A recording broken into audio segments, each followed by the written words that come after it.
Zdravo, moje ime je Jan in to je 10. del Excela za začetnike. Danes imamo preverjanje znanja. Čas je, da utrdimo to, kar smo se naučili. Če želite, lahko preverjanje rešite najprej sami, lahko pa tudi rešujete preverjanje skupaj z mano in ponovite svoje znanje. Isto kot prejšnjo preverjanje si lahko vse datoteke prenesete iz Google Drive-a, link pa je spodaj v informacijah. Kot v prejšnjem preverjanju je list z nalogami zaščiten, tako da lahko označite in pišete v samo določene celice. Vse ostale liste lahko spreminjate, koliko želite. Da bo znal Excel pravilno prebrati vaš rezultat, pišite vse rezultate na 2 decimalni mesti. Pa začnimo s prvo nalogo na listu kozarci.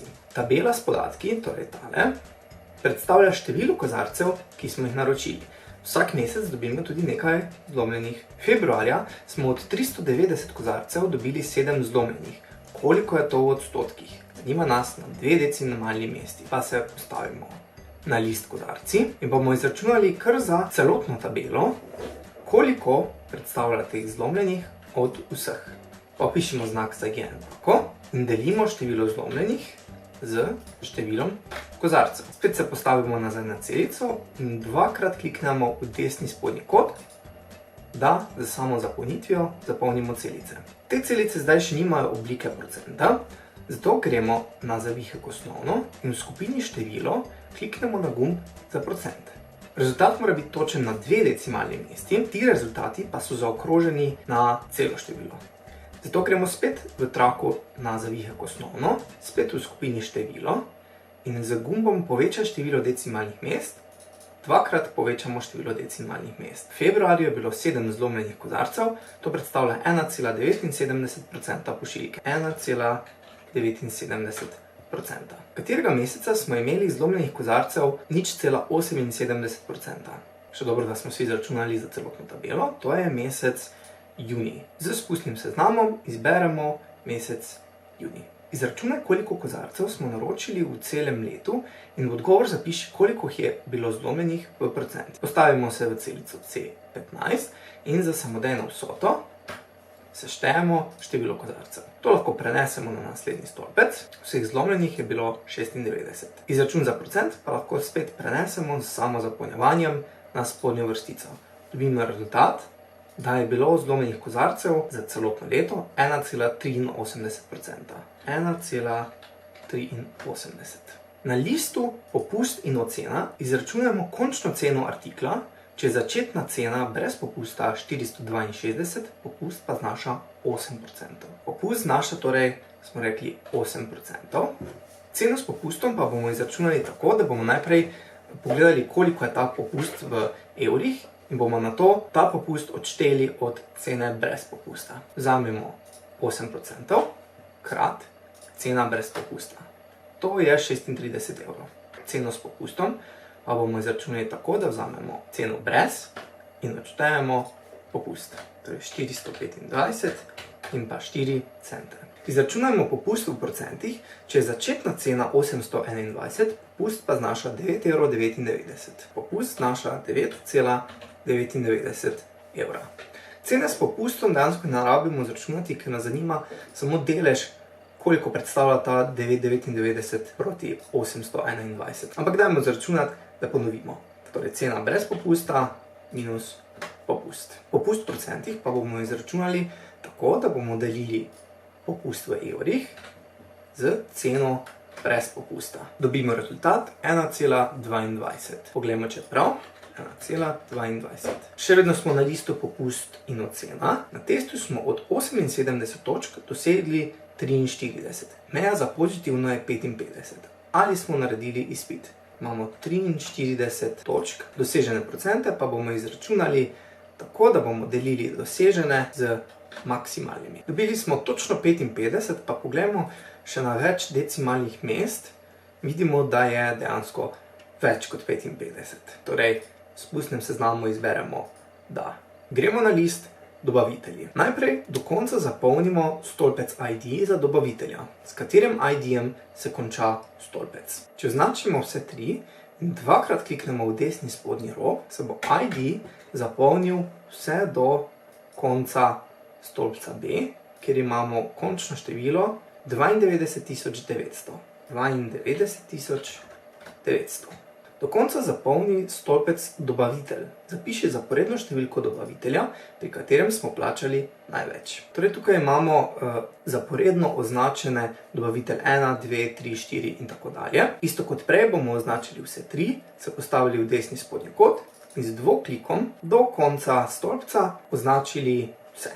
Zanima pa nas, pri katerem dobavitelju smo plačali največ. Lahko bi celotno tabelo označili in oblikovali kot tabelo, lahko pa se postavimo samo nekje v tej tabeli, gremo pod zavihek podatki in v skupini razvrsti in filtriraj kliknemo na gumb filter. Nato v stolpcu za ceno kliknemo ta majhen kvadratek, ki se nam je pojavil in izberemo razvrsti od največjega do najmanjšega, ker me nas zanima, kateremu dobavitelju smo plačali največ. Torej to bi bil dobavitelj 19, pišemo pa samo zaporedno številko 19. Gremo na delovni list fiksiranje. Z uporabo fiksiranja izračunajte popust v evrih. Koliko znaša popust v evrih za 19%? Torej podobno kot prej bomo izračunali popust krat cena. To nam lepo izračuna, ampak če zdaj s samozapolnjevanjem prenesemo ta izračun dalje, ne bo v redu, zato ker smo določili, naj izračun gleda tole celico tu zgoraj. Ko smo premaknili na desno, se je ta celica pravilno premaknila, ta bi pa morala ostati dejansko fiksirana. Zato torej uporabljamo fiksiranje. Zbrišimo tele in fiksiramo celico B1 z uporabo tipke F4. Stisnemo Enter in lahko z samozapolnjevanjem zapolnimo ostale celice. Pa izračunamo še končno ceno, cena, ki je fiksirana, minus popust. In prenesemo na ostale stolpce. Pri 19% znaša 28,50 evra. 28,50. Koliko znaša končna cena pri popustu 7%? To smo že izračunali, znaša 139,49. 139,49. Zdaj pa spremenimo začetno ceno na 155 evrov. 155. Koliko je končna cena pri 20% popusta? Pri 20 je torej 124 evrov. Zadnja naloga na delovnem listu telovadba. Na delovnem listu beležimo rezultate telovadbe. Naloge rešite tako, da bo možno seznam vadb dopolnjevati z novimi rezultati. Kaj to pomeni? Torej tukaj imam nek seznam, tukaj se mi bo prikazala analiza, jaz pa želim ta seznam še dopolnjevati naprej, torej tu bo 15, 16, 17 in želim, da se mi analiza prilagodi. Zato, ko bomo delali s formulami, ne bomo označili teh podatkov, ampak bomo označili kar celoten stolpec, da bo upošteval tudi prihodnje podatke. Izračunamo najprej, koliko minut smo največ vadili. Za največ minut bomo uporabili funkcijo max oklepaj in bomo označili celoten stolpec. Največ smo torej vadili 30 minut. Koliko minut smo najmanj vadili? Zato bomo uporabili funkcijo min oklepaj in spet označili celoten stolpec. Dobili smo rezultat 10. Izračunajte število vadb. Če pogledamo, imamo v nekaterih poljih podano število minut, v nekaterih pa ne. Tako so prazna, pomenijo, da takrat nismo vadili.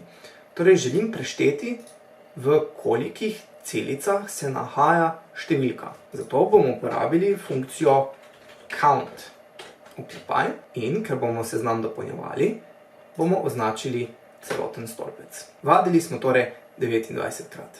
Dneve brez vadbe pa ne moremo izračunati z funkcijo count blank, ker če označimo celoten stolpec, nam gleda še te prazne celice, ki se nahajajo pod našimi podatki. Zato bomo morali izračunati število dni. To bomo pa naredili z funkcijo count A, ki pa pogleda, koliko celic je nepraznih. In bomo pogledali stolpec A. Torej vidimo, da imamo tukaj 44 dni. Če si pogledamo tudi vrstično oznako, vidimo, da imamo 44 vnosov. Dni brez vadbe pa bomo izračunali tako, da bomo odšteli število dni in pa število vadb.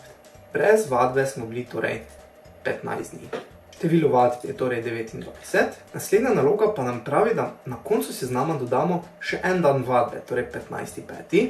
Lahko naredimo kar z samozapolnjevanjem. Koliko dni smo brez vadbe? Prej smo bili 15. Zdaj pa, ko smo dodali še en dan, se je naša analiza vadbe pravilno prilagodila na 16.